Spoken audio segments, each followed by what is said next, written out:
अस्सलाम वालेकुम नाज़रीन, मैं हूं आपका मेज़बान इनाम अंसारी यूनिवर्सल टॉपिक से। और इस वक्त मैं मौजूद हूं एक ऐसे फार्म पर जहां पर खूबसूरत बछड़े तैयार किए गए हैं। और ये जो बछड़े तैयार किए गए हैं ये बाबा जी सलीम ने तैयार किए हैं खानपुर में। और बाबा जी सलीम का पूरी मार्केट के अंदर एक नाम है, इनके मतलब ये बोला जाता है कि ये उस्तादों के उस्ताद हैं। तो आसम भाई मेरे साथ हैं। हमने पिछले साल भी इस फार्म का विज़िट किया था तो हमें बहुत ही अच्छा फ़ील हुआ था और वीडियोज़ जो हैं वो लोगों ने बहुत ही ज़्यादा पसंद की थी। और बाबा जी की जो गुफ्तगू थी उसको भी लोगों ने बेहद पसंद किया था। तो आसम भाई ने आज कुछ सवालात मेरे सामने रखे हैं कि बाबा जी की कामयाबी का जो राज है वो क्या है। तो इन्होंने मुझे कहा है कि आप अपने नज़रिए से बताएं। तो ये कुछ सवालात मेरे से करेंगे इस फार्म के मतलब। तो मैं आसम भाई के सवालात का जवाब दूंगा और मैं उम्मीद करता हूं कि उन सवालात के अंदर आप भाइयों के लिए काफ़ी इन्फॉर्मेशन होगी। तो आसम भाई के पास चलते हैं। जी आसम भाई। अस्सलाम वालेकुम नाज़रीन, मैं हूं आसिम कंबो। नाज़रीन, सबसे पहले मैं आपसे गुजारिश करना चाहूँगा, अगर आप इस चैनल पे नए हैं तो चैनल को सब्सक्राइब करें। वीडियो आपको पसंद आए तो लाइक एंड शेयर ज़रूर करें। और इंशाअल्लाह हमारा वही इरादा जो पिछले साल था, हम उसी पे कायम हैं कि हम हर प्रोग्राम में नई से नई इन्फॉर्मेशन जो है वो आप तक पहुँचाएँगे।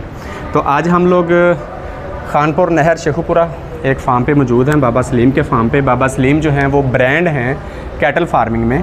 आज मेरे दिल में आया कि मैं इनाम भाई माशाल्लाह कैटल फार्मिंग में बड़ा तजर्बा रखते हैं, इनसे पूछूं कि इनके ख़यालात और इनके एनालिसिस जो हैं वो बाबा जी के बारे में और इन जानवरों के बारे में क्या हैं। मुझे उम्मीद है आपको वीडियो पसंद आएगी। जी इनाम भाई, कैसा लगा? आज गर्मी का मौसम है और आपको सफ़र करके आप शेखुपुरा पहुँचे हैं, सफ़र कैसा रहा आपका? देखें जी, सफ़र तो गर्मी है, आपको पता है काफ़ी मुश्किल होता है गर्मी में सफ़र करना। लेकिन जब यहाँ पर आए हैं तो सफ़र की जो थकन है, जो थकावट है वो ख़त्म हो गई है, क्योंकि बछड़े ही इतने खूबसूरत और इतने अच्छे तैयार किए गए हैं बाबा जी सलीम की तरफ से। तो थकन जो है सारी दूर हो गई है। इनाम भाई ये बताएं, जब आप बाबा सलीम के कैटल फार्म में एंटर हुए हैं, आपको गेट से एंटर होते ही सबसे पहली कौन सी चीज़ है जिसने मुतासर किया? मुझे सबसे जो पहली चीज़ है जिसने पिछले साल भी मुतासर किया था और इस साल भी मुतासर किया है वो ये है कि बाबा जी के फार्म पे 40 से 50 बछड़े होते हैं और 40 से 50 बछड़ों पे 6-7 वर्कर रखे होते हैं जो हर टाइम इनकी केयर करते रहते हैं। अभी इतनी गर्मी के अंदर आए हैं तो जो 6-7 लड़के थे इनके नीचे सफाई कर रहे थे, इनकी केयर कर रहे थे। तो मुझे ये सबसे ज़्यादा चीज़ अट्रैक्ट करती है कि जानवरों को यहाँ पे माहौल अच्छा दिया जाता है, जानवरों को यहाँ पर सफाई अच्छी दी जाती है, जानवरों को यहाँ पर सुकून दिया जाता है ताकि जो जानवर हैं वो ग्रोथ ज़्यादा करें। मैं ये समझता हूँ कि बाबा जी जानवरों को जो सुकून देते हैं, जो इनका ख्याल रखते हैं, वो इस तरह रखते हैं जिस तरह कोई इंसान अपने बच्चे का, अपने बच्चों का ख्याल रखते हैं, बाबा जी बिल्कुल उसी तरह इन बछड़ों का ख्याल रखते हैं। तो ये चीज़ मुझे बड़ी मुतासर करती है। इनाम भाई, आप ये बताएं हमारे नाजरीन को जो कैटल फार्मिंग से लव करते हैं, मोहब्बत करते हैं, उनकी इन्फॉर्मेशन के लिए ये बताएं कि यहाँ पे कितनी किस्म की जो बछड़े हैं, कितनी किस्म के पाए गए हैं, कौन कौन सी नस्ल है उनकी उम्रें, वज़न और उनमें यूनिकनेस क्या है?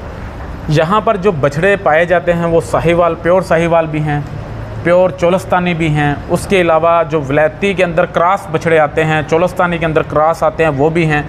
4 से 5 किस्म के यहाँ पर बछड़े हैं। नुकरे बछड़े भी हैं, प्योर नुकरे बछड़े भी हैं और क्रॉस के अंदर भी नुकरे बछड़े हैं। उसके अलावा यहाँ पर खूबसूरत बछड़ियाँ भी हैं। और यहाँ पर जो यूनिक चीज़ है, यहाँ पर एक बछड़ा है डॉन किंग ऑफ एशिया, जिसका वज़न इस वक्त तकरीबन 70 मन के करीब है।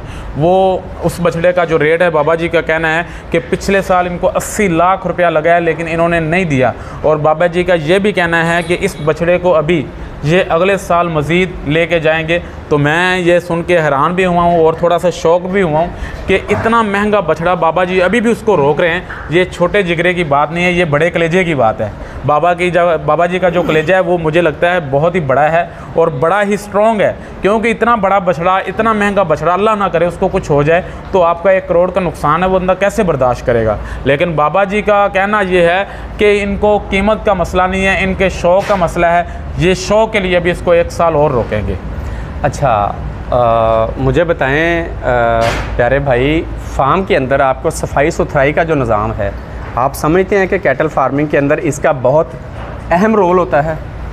मैं ये समझता हूँ खुराक जितनी ज़रूरी है बछड़ों के लिए, उतनी ही ज़रूरी है बछड़ों के नीचे सफाई, उतना ही ज़रूरी है बछड़ों को अच्छा माहौल देना, उतना ही ज़रूरी है बछड़ों को पुरसुकून माहौल मुहैया करना। अगर आप इनके नीचे सफाई नहीं रखेंगे तो जो जानवर हैं वो बीमारियों का शिकार होंगे, इनके ऊपर चिचड़ों का अटैक होगा, गर्मी की वजह से चिचड़ आ जाते हैं जिस्म पे। उसके अलावा और बहुत सारी गैसेस होती हैं जो गोबर से निकलती हैं, जो बछड़ों की सेहत के लिए अच्छी नहीं होती। अगर आप सफाई का ख्याल नहीं रखेंगे तो मैं ये दावे से कहता हूँ आप बछड़ा फार्मिंग में नाकाम हो जाएंगे। चाहे आपकी खुराक जितनी भी अच्छी है, आपका माहौल अगर अच्छा नहीं है तो आप नाकाम हैं।